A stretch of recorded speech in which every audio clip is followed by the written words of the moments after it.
It's all the above, best believe we do it better. I want the fame, the fortune, all the above. I want the checks, the moolah, all the above. From Philadelphia to New York, all the above. Man, tell them other stations they don't do it like us. I want the fame, the fortune, all the above. I want the checks, the moolah, all the above. From Philadelphia to New York, all the above. Man, tell them other stations they don't do it like us. What up? Hey guys, it's your girl Angel Marie from All of the Above, and I am here with the amazing actress and producer Shaniece Cole. How are you? I'm doing great, and what a great way to kick off my week with you. Yes, thank you so much for chatting with me, especially on your busy schedule. I really appreciate it. No problem. It's all good. So first and foremost, we are going to kick it off with my famous kickoff question. What inspired you to pursue a career as an actress and producer? I growing up, we had a rough upbringing, and a lot of the stuff that my sister and I encountered and were experiencing, it would drive anybody off the rails or make them go crazy or make them steer off in a bad direction. And what we did to kind of cope and to get our mind off of it was look to dance and TV and all of that jazz. And those were, and also superheroes. Yeah. Those were the things that really kept us, focused and uplifted us and really brought us the joy that we needed, considering what was our reality that we were dealing with. And so I always was like, whenever I grow up and all that, I want to be in TV. I want to entertain, because that meant a lot to me, seeing watching the stuff that we were watching, how it made me feel. I want to be that for other people. And so like some of our favorite shows growing up was like, obviously Fresh Prince. I don't know if you see it, but it's all yes. Right here. Fresh Prince of Bel-Air, Saved by the Bell, Martin, like all of those shows. And little did we know that what we were watching were reruns. We thought it was like live and happening. And I remember I told my mom, I was like, "Oh my God, I'm gonna marry Will Smith." And she was like, "He's married to Jada Pinkett. You ain't gonna do that." Like, what I'm saying? Like, but yeah, it just brought me so much joy. And even just, the superheroes, because I was really shy growing up. I was very quiet. Really? Yes, and it wasn't until the impact of the superheroes that really, brought something else out of me. And the same with dance. I felt like those were avenues where we could be ourselves and just express ourselves in cool ways.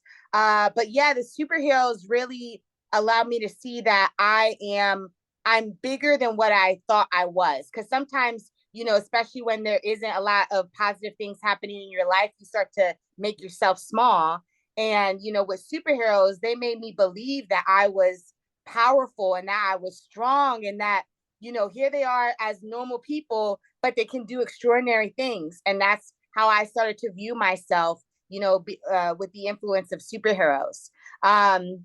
It was because of all those things that made me want to get into the industry when I got older and, when I started going to college and stuff, because I wanted to create content or be that person that brought somebody joy, because I know how important it was to me growing up. I love that. That's such an inspirational story. I've never heard somebody tie in superhero stories of something so relatable to their life. Normally everyone looks for superheroes. It's just the action and the adventure. I love how you tie that into almost it being a saving grace for you and your twin. Yeah.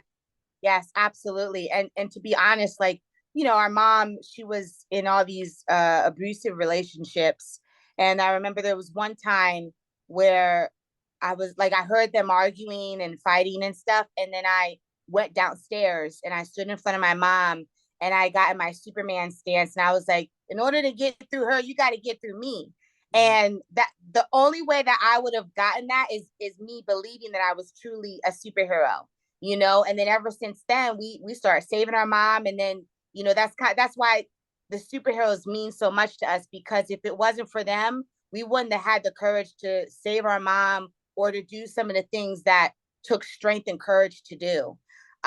So yeah, so that they mean the world to me. I mean, the other room in this place is the living room. It's all like superhero. Like I got my sister's on the phone with my grandma, but like it's all decked out. Like it's the coolest. We can't have kids come in here because they'll take the stuff. You know, and it was funny. First of all, your house looks like a museum based off of all the video footage that you and your sister post, the pictures. Just seeing the background, I'm like, what do they not have? Oh yeah. This room, my room is the 80s and 90s room. I have it's crazy, but yeah, like you know, that stuff. So 80s, 90s dance and superheroes, you mix it all up, and that's really me and what my what really makes me who I am. Yeah, see, I have a Michael Jackson room in my house. It took a while for me to convince them to let me do that. It's like a shrine almost. I'm like, I need a Michael Jackson room. Oh, I love that.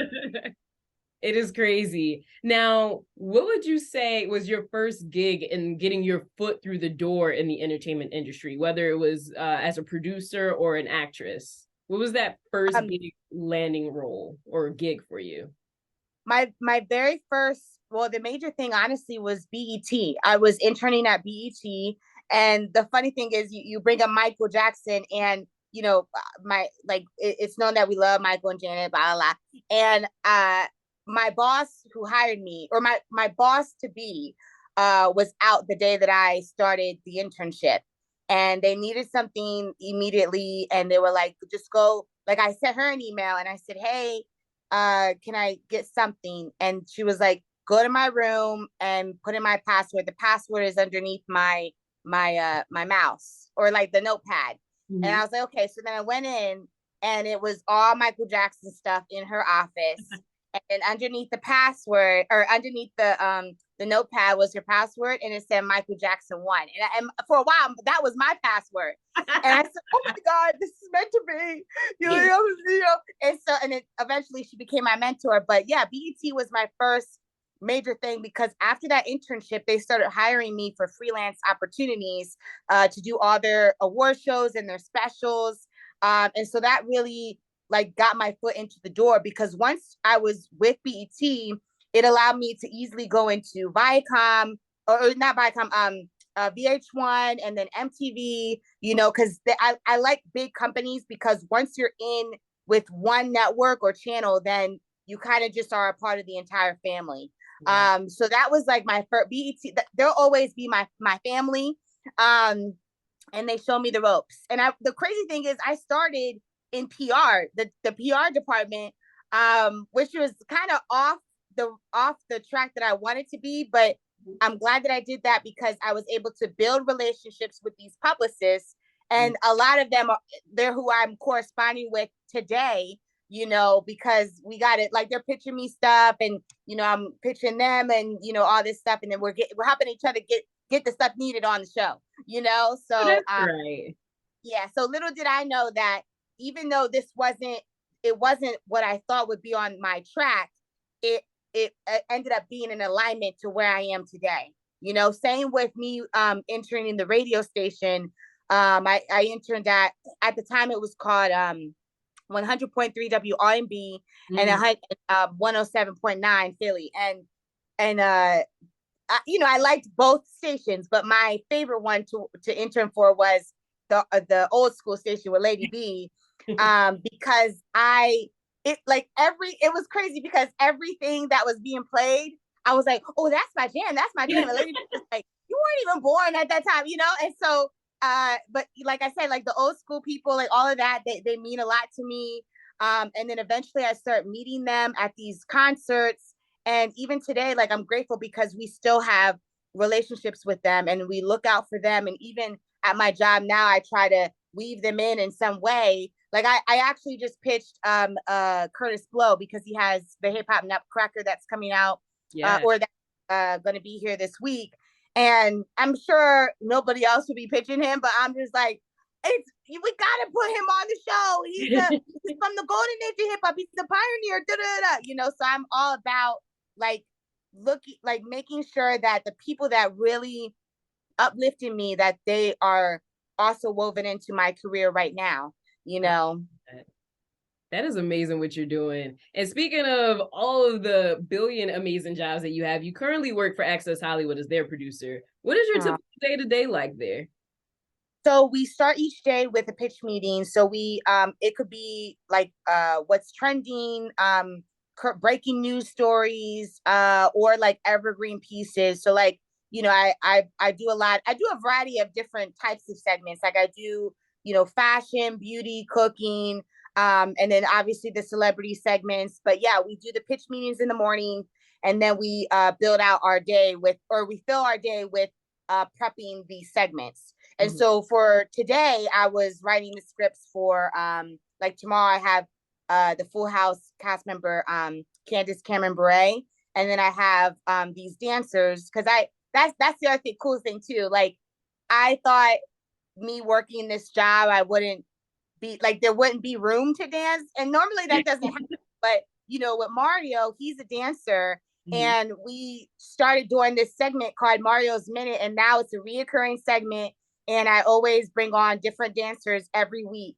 And so to me, like out of all the segments, those segments, well, actually every segment is a big deal, and I treat every segment with tender love and care. But the segments that mean the most to me are ones that I can put my friends on, knowing like the expertise that they have, and then making it into a segment, or the dance ones, because what talk show other than Ellen, when she would put on Viral People, it's like we actually get to sit down, talk about their story, and then they do a choreography, a little choreography with Mario. Like it's every single week, so I'm so excited. I get so excited because I still have an element of something that is a part of me, dance, into my work.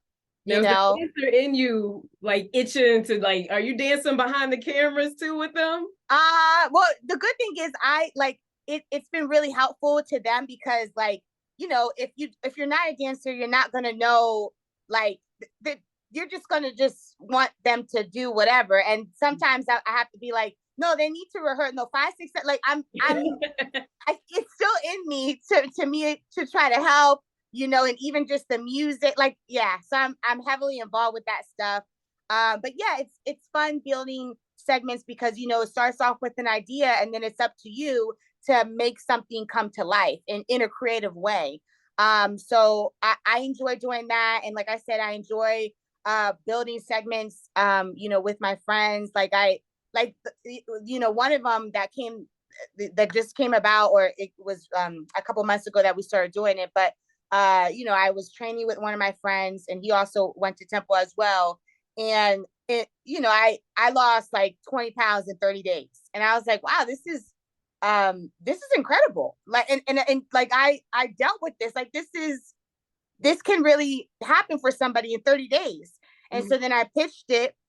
I pitched them to the show, and then they were like, yeah, let's try it out. So it's hit or miss with fitness segments. So then he did it with this girl that wanted to lose weight, blah, blah, blah. We shot the segment, and then it ended up being the highest rated fitness segment that they've ever had, and it was like, had I not experienced, like, him being my trainer, I wouldn't have known that it was doable to achieve, 20 to 30 pound weight loss in 30 days, so then it just got me excited, because I got to see my friend shine in his expertise, with the segment. So yeah, so I like doing that. And then, with the celebrity segments,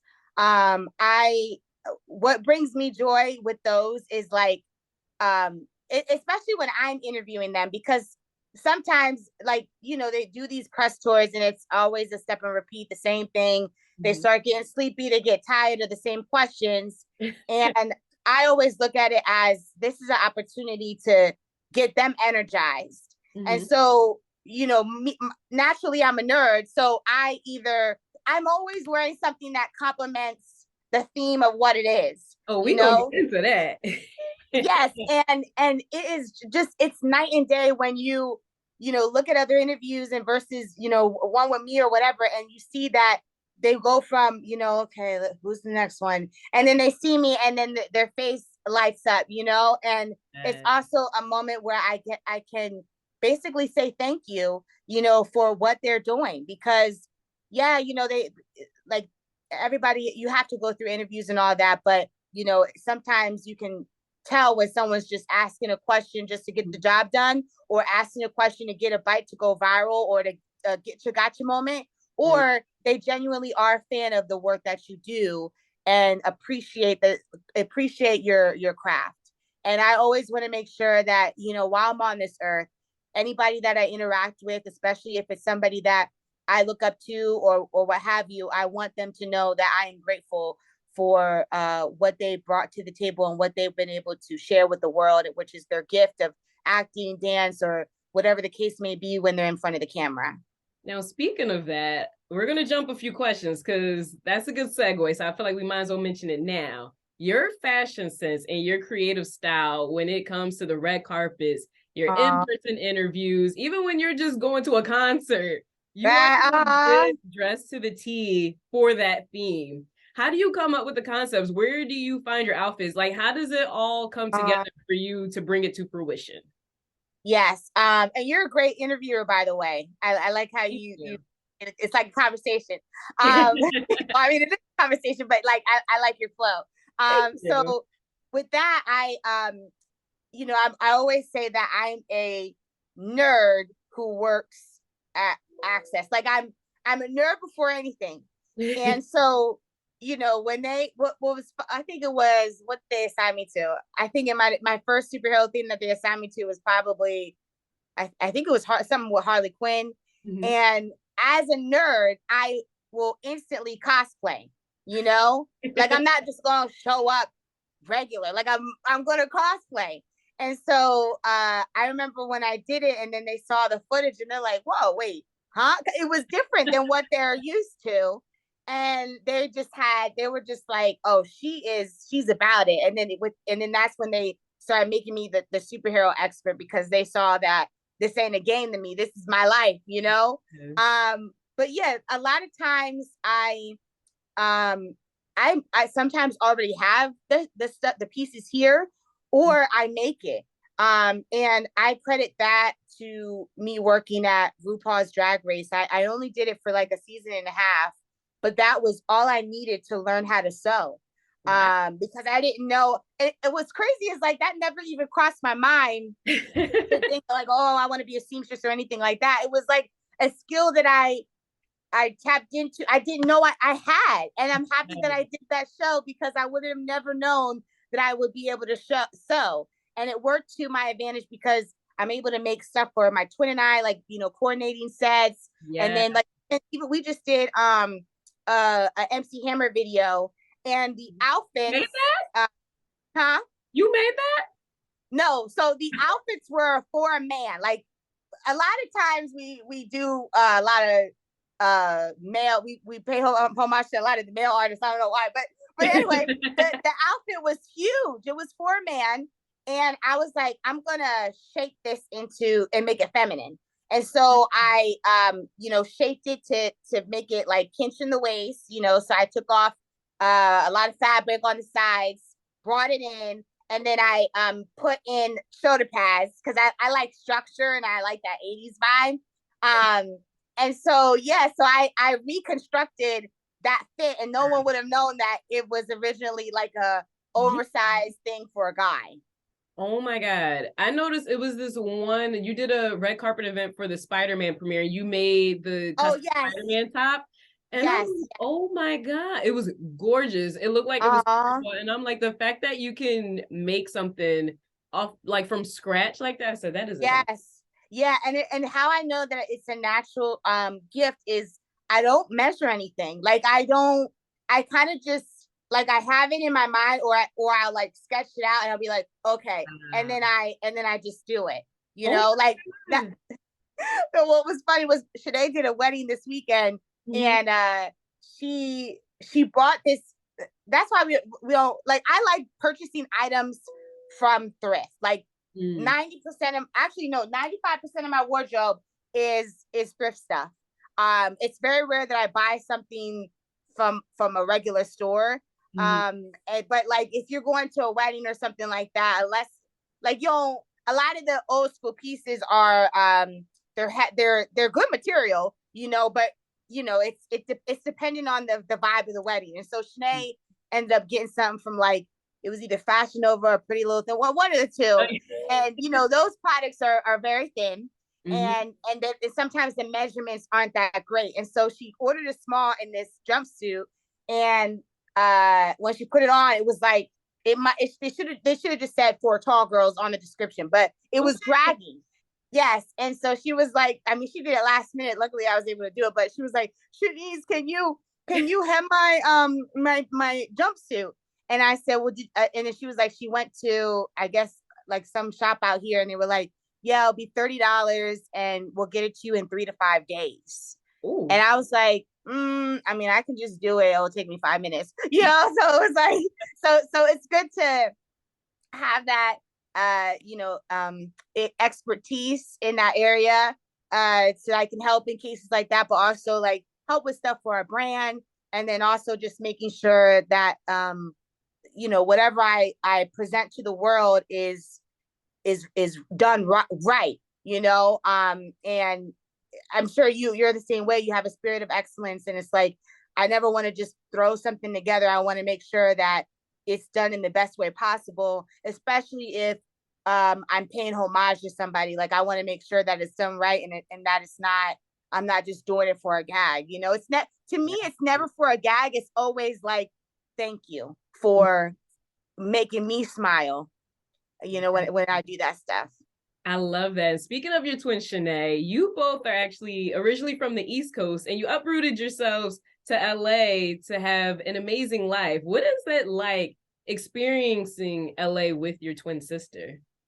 It's beautiful. And honestly, like, I don't think it would have been scary doing it by myself, because the first year, they always say the first year is the hardest year. And it's true. Even though we had each other, we still were struggling. And we were homeless twice, from within the first year. And we didn't really have any money, because our family, like, they're supportive, but for whatever reason, maybe it's because we were watching a bunch of shows and movies, we thought when we graduated, we were going to have this lump sum or somewhere of award. And that clearly was not the case. And they kind of were like, you guys want to move to LA, you guys need to figure it out. And so, yeah, it was a struggle, but we were just like, you know what, if we're meant to be here, God's going to work it out for us. Yeah. And with each hurdle that we had to go through, I'm happy that we had each other to stay sane, to stay grounded, and to be each other's, heart. Like, we were leaning on each other a lot emotionally. And I could only imagine if we tossed that on somebody else, or just not even, or kept it in. Because sometimes when you keep stuff in like that, it eats away at you. And then you start doing things that you're going to regret later. And I'm happy that Shanae and I, despite all the obstacles that we were facing, we were like, you know what, this is the goal. It might not be easy right now, but it will be, as long as we have faith and stay on this path, and God's going to work it out for both of us. The marathon continues. And the both of you created the Justice Twins, a superhero fantasy. What is that like? How did this idea start off with you, Shanae? Yeah, so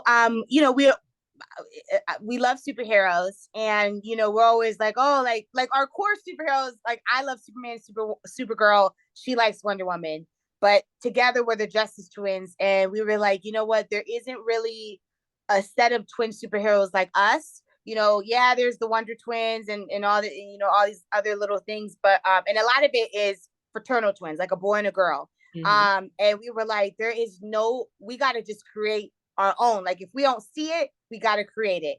And so with the Justice Twins, I'm just so excited for life, because I know that it's either going to be a movie or a TV show, and we're currently in development with it right now. We actually have a meeting on Wednesday to see an update with it, like, to see which direction we're going in.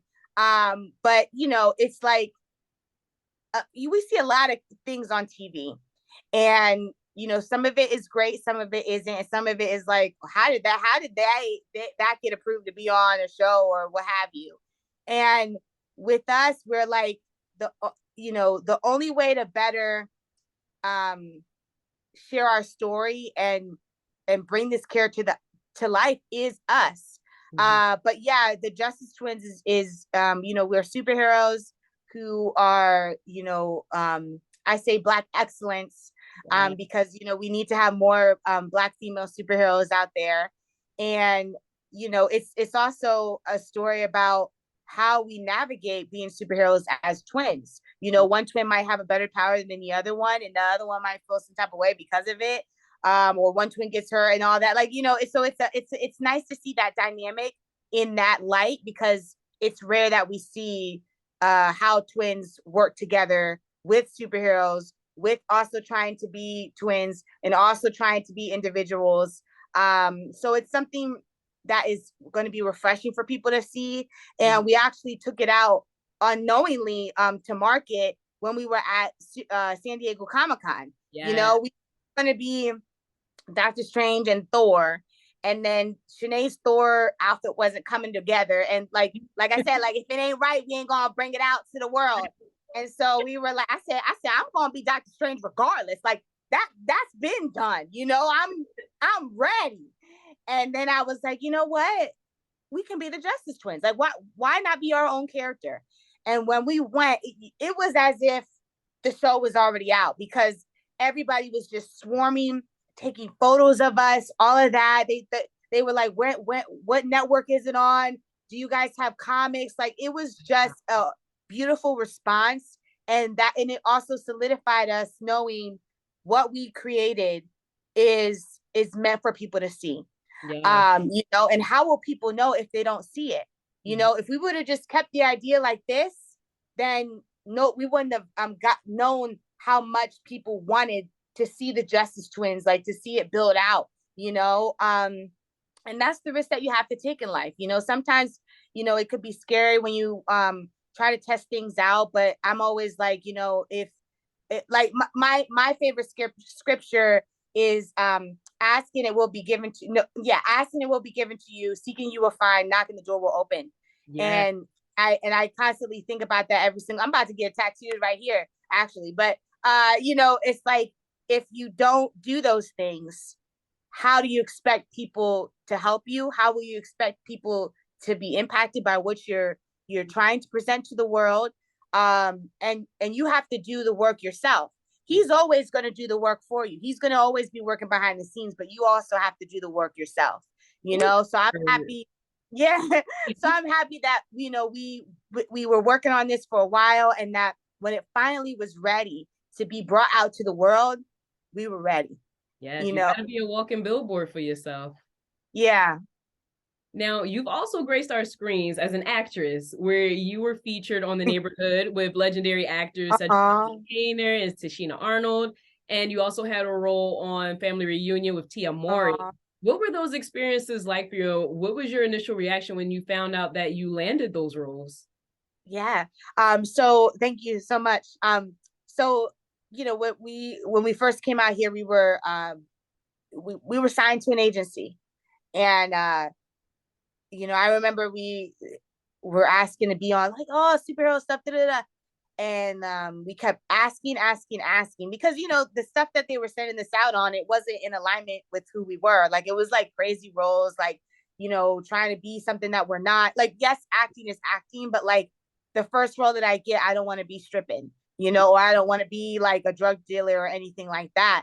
And I remember that our agent eventually, he said something like, I think it was Riverdale.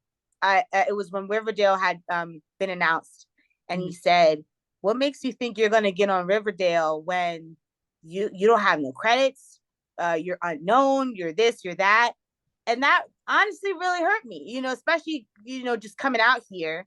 And I said, you know what? I'm going to figure it out on my own. And so I think it was social media, or I was taking like class or something, but somehow, some way, I found the email of the casting director for Riverdale. And I said, hey, and he got back to me, and he said, I'm gonna have you audition for Josie. Now, obviously I didn't get the role, but it was like, I wouldn't have kept pitching myself for different things if I didn't think that I was capable of actually landing an audition at least, you know? And so we've been trying for a while. Like it's been, you know, up and down with trying to get a theatrical agent because, you know, with going from an agent like that, who was basically like, oh, you're not this, you're not that, you know, it was discouraging because we were like, dang, are they all going to be like that? You know, are we the only persons that's really going to believe in us? And then shortly, but like right before the pandemic ended, or started, we found an agency. We met with her and it just clicked. You know, she's also a believer as well. So that was another thing that put us at ease. And, you know, within the first year of us being with her, we both booked our first roles, you know? So it was like, even though it was frustrating that we weren't hearing or weren't getting certain things, and it took a couple years to get to this point, I'm happy that we didn't give up, because anybody else that would have gave up after year 3, year 4, year 5, and you know, yes, it might be late in the game for some people, but for us it was perfect because, you know, for my first role to be on a sitcom, on a family show, a Black show, and with the twin that I was, you know, looked at, it was my twin, because I always said, oh, I'm Tia. Shanae was like, oh, I'm Tamara. I said, all of that was God. Yeah. That's why it took as long as it did, because it needed to make sense what shows we were going to be on, you know? And then also Jackie, like, you know, we're unknowingly studying these people when we're watching these sitcoms and all of that. And so, you know, I ended up getting it off of my first take, you know, and normally that, like, it's hit or miss if that's going to happen. They might say, oh, you have a callback, or, you know, do it in this take. But that's when I knew, okay, this was meant to be, like, from top to bottom. And something that I learned from Will, because the two people that inspired us to act was Will Smith and Jim Carrey. And with Will, he said he was so nervous when he got the role of Fresh Prince because it was his first time acting. And he said, I don't want to look green. I'm going to just study everybody's lines. I'm going to study the whole script. And then you see in earlier episodes that he was mouthing everybody's stuff. But yeah, so I took that note from him and I learned the entire script. And so when we were rehearsing, I was the only person that was off script. Everybody was like, they had the script in hand and this and that. And they thought I was in the game for years. And little did they know this was my first role ever, you know? Gotta stand out. Yep. So I was like, you know, because also it's like this industry is so small, and these sets especially, you don't want to be not buttoned up when you're on set, especially if it's your first time, because you're making an impression, you know, even though you booked the role, you're still auditioning, you know, because that could lead into you being on one set could lead you to another opportunity on another set, you know. And that actually happened to me, truth, because The Neighborhood, it was the same showrunner as Family Reunion, you know? And so, I mean, I don't know. I mean, obviously, like, the crazy thing about that one was that Shanae and I both auditioned for that role, but they liked how I took, and I'm better singing than Shanae, I don't know. But, you know, and in both of them, they incorporated dance. Like the Neighborhood, I mean, Family Reunion, they wanted an actor that could be to be a younger version of Jackie, and that could sing and dance. And then the Neighborhood, I just danced in my audition. They didn't ask for it, but I just did it. And then they were like, oh my God, we love that. And so even though, like, you know, Shanae and I early on, we were getting frustrated that we weren't getting sent out on the big dance auditions, or we weren't backup dancing for somebody or what have you. And, you know, little did we know, God never wanted us to be a backup dancer. He wanted us to be front and center, you know. And the fact that we're still especially on my end, like the roles that I've been getting have incorporated dance, or I incorporated dance and they liked it. It's like all that stuff that we were tripping off of, it doesn't matter now because they still get to dance. So it's all in God's timing. And with everything that you have done, what would you say has been the biggest opportunity you've had so far, or your favorite opportunity, or the most standout or memorable? I mean, honestly, I think because I know that's gonna it's gonna be great. Mm-hmm. Is me being able to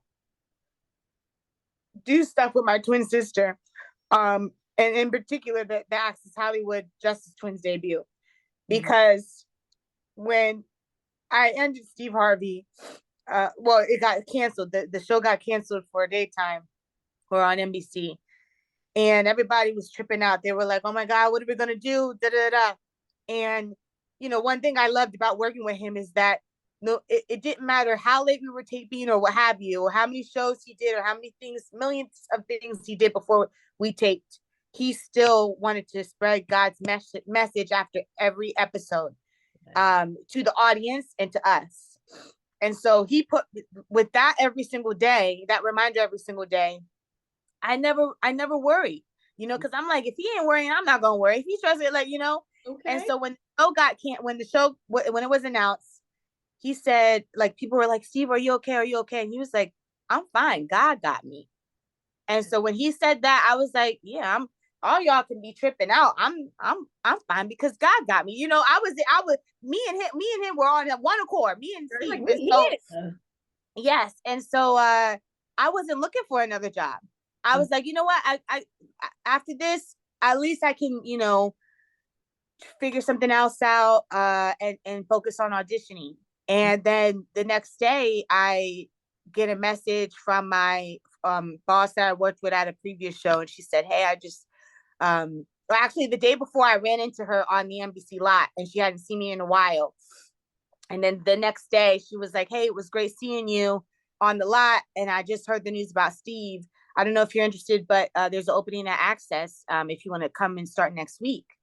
And I was like, Access Hollywood, it never crossed my mind. Mm-hmm. And so I was like, you know what, God, there's a reason why you're placing this opportunity in my life. I don't know what it's for, but I'm going to trust this assignment that you're about to put me on. And the first week that I was there, I met Kenan Thompson, and he's somebody that we look up to. And when we first came out here, Kel, we met him at the church, and so he ended up being he's now like he's our mentor, big brother, all that. And so, yeah, the first week that I was at Access, I met Kenan Thompson. And so we clicked, and he thought I was goofy. Then he started following me on social media and was like, "Oh my God, you're a twin. She's in there too. Oh my God." Okay. So that was the first week that I was there. Fast forward, within everything that's has happened at Access, I've been able to meet pretty much all my idols, all the superheroes, like everything, everything. Just it started making sense as to why I was there. Mm-hmm. And then when they started to incorporate Shanae, because I didn't pitch Shanae, I keep work as work and the talent stuff just separate.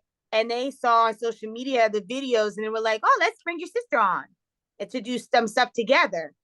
And so fast forward, we reunited and did the Comic-Con thing as Justice Twins, and then Access liked it, and they were like, "Oh my God, we got to bring you guys on set." And then we took over the whole show. And at that moment, after we did all that, where I was like, this is why you put me on assignment here.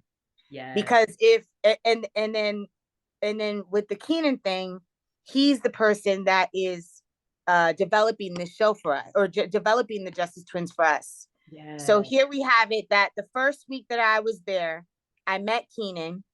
And then now, fast forward, he's the one that is, doing this show with us. And then the fact that the Justice Twins, something that we've been, doing for years, we made our debut on national TV, on NBC, on Access Hollywood. And then on top of that, we were interviewing other superheroes in our superhero suits. And then they were reacting to it. They loved it. Like, it it was that was all in alignment to God's plan as to why he wanted me here, you know? And I'm gonna speak it into existence that everything that has happened in the time and the way that it's supposed to happen, because next year the Justice Twins will be on the big screen. Yes. I honestly truly believe that. But yeah, it was like, I see why I was put here. Because again, like I didn't know at first. I was like, I don't know, but I'm gonna trust you. And boy, does it make sense, you know? So I'm grateful. And the other thing I'm grateful for, so that's honestly a big moment, because it kind of like combines everything together. And just overall, this is the only show that I ever worked on that supports me being a talent. Yeah. Other shows, they're like, it's one or the other. But Access, they see that I'm talented behind the scenes and also in front of the camera. And that's a rarity in this industry.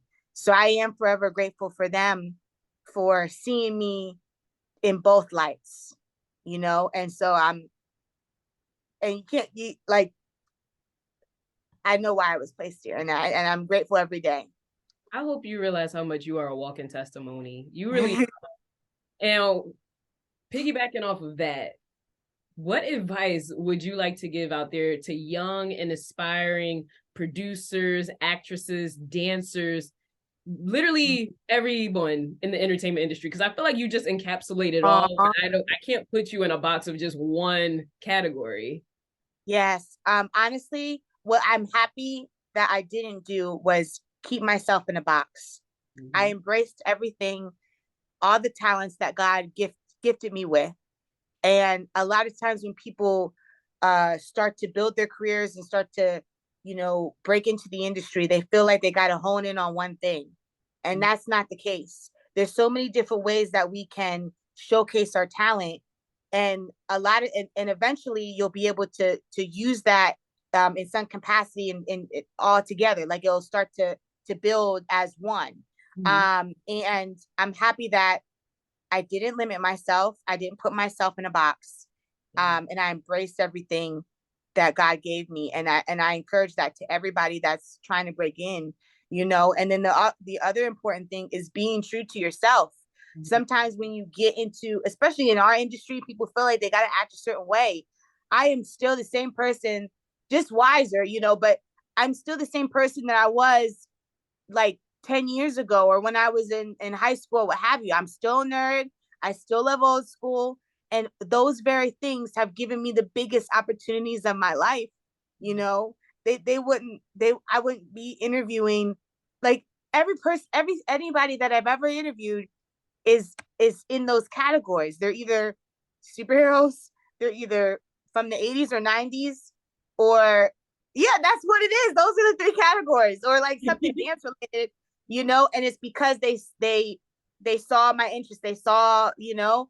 And I'm happy that I didn't, even with me being a nerd, like I know back in the day they were making fun of us for being nerds. Like they used to be like, oh, the twins that think they're superheroes. Well, look at us now. Right. We're cool superheroes.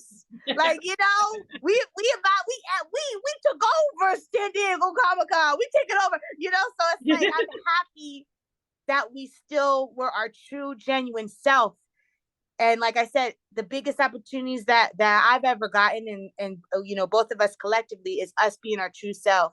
So I encourage that to everybody that's trying to get in and break in and all that. The best thing to do is to be yourself, because the opportunities and the right opportunities will come your way when you are your true self. I hope you all are listening. And before we wrap up, I want to give you your flowers. I feel like I've said this to you before, but I want to say it again for everyone who's going to tune in to this interview. You are one of the people who actually helped get my foot in the door when I did the Temple LA Study Away program. I met you over 10 years ago now when you came to speak to my group. And I chatted with you on the side and told you what I was interested in. I said, hey, it's nice to meet you. I actually want to get into red carpet reporting or just anything of that nature. And a lot of people know in the industry, a lot of people want to keep all of their information in the cut. They don't want to share it with other people. You were so open. You gave the best advice. And then you even gave me a referral. You was like, I want you to reach out to blah, blah, blah, tell him Shaniece sent you and he'll take it from there. And then I reached out to him immediately, told him about you. And then I had my first gig doing a red carpet interview. And I owe it all to you. And I feel like it's been moving on to, like, I have my own podcast now. And yes, every time I have my interviews, I did a Temple interview recently where they talked about my show and I mentioned you. I just feel like I can't talk about what I do without mentioning you. And I just want to say thank you. You're about to make me tear up. I just want to say thank you because you're such a genuine person. You really are. And I see it reflected on your Instagram page. You're like, I DM you, you respond so quick. You're so full of life and bubbly. And it's like, as great of things as you are doing, you are still so humble. And I just wanted to tell you that in person. Because I'm like, I don't know if I've ever mentioned you. Because I mentioned you in interviews, but now that we are sort of face to face, I was like, I just wanted to give you your flowers now and say thank you. Thank you so much. I appreciate that. And you're right, because my husband people are gatekeepers, and sometimes it be your own people, which is sad. Mm-hmm. And it's like, why do that when you're put there for a reason? To bring people up, to put people on, what, it's not going to hurt you by referring somebody or sharing something with somebody. If anything, that's going to be a good look on you, because you're connecting people with great people, and it's going to benefit them in some way. But like, yeah, I never understood that with certain people, how they don't want to be a hand up, they don't want to lift other people up. And I'm like, I never wanted to be that person that couldn't help somebody in some way or the best way that I could. I feel like I also had to be a blessing to other people, because I was like, if somebody didn't block their blessings for me, how dare I not give someone a referral or tell them who I contacted to get this one opportunity. I wanted to say thank you, and I appreciate that so much, because ever since then I just kept it going. It's like I got bit with the bug, and I didn't stay with that too long because I had to come back to Philly, but I still found my way to do other things thanks to the experience I had because of your referral. Thank you. And you did I remember you just did something recently. It was we liked that movie. The Come Up. You interviewed Shanae Lathan. Yes, that was beautiful. Yeah, a PR company reached out to my show and was like, hey, Shanae Lathan has her directorial debut. Like, are you interested in interviewing? And I was like, heck yeah, I am. Exactly. So that's just a beautiful thing. Like, so many of those opportunities have just started coming. Like, I don't have to reach out to people anymore. So I'm like, God, whatever I am doing right, thank you. Exactly. But before you go, I want you to share your social media, everything with our viewers and listeners. Any information, if there's a website or a YouTube channel for the Justice Twins, let everyone know how they can find you. Yes. So my Instagram is at SuperwomanSuperfly, SuperWomanSuperFly. And then we do have a TikTok page. It's called the Cole Twins 1. And that's where we have all our old school dance videos. And then we do have a YouTube channel that has everything, like all the dancing, and then the acting, and what else do we do? The superhero stuff. Yeah. So that's all in one. But yeah, I know that our purpose in life is to bring joy to people, and we're going to continue doing that. No matter how big or small the platform is, we're going to continue to do that. Oh, I love it. Make sure you guys follow her. She has great content. And if you are inspired by fashion, she will definitely inspire you. And before you all go, make sure you also follow us at _all-of-the-above-1. We are on Instagram, Twitter, and TikTok. We're just fresh to TikTok, so we're working on that. We gotta stay hip with the kids. And also go to www.alloftheabove-podcast.com. That is where you will stay up to date on all of our amazing interviews, such as this one with Shaniece, and any future updates that are coming up, basically. And always. I am your girl, Angel Marie, and we will see you guys next time. Wednesdays at 7, Angel Marie and Kevin playing the illest records, bringing us back together. Philly is all season, storming through any weather, leaving the track bleeding. When we pull it together, we applying my pressure. I am your new professor, teaching you some.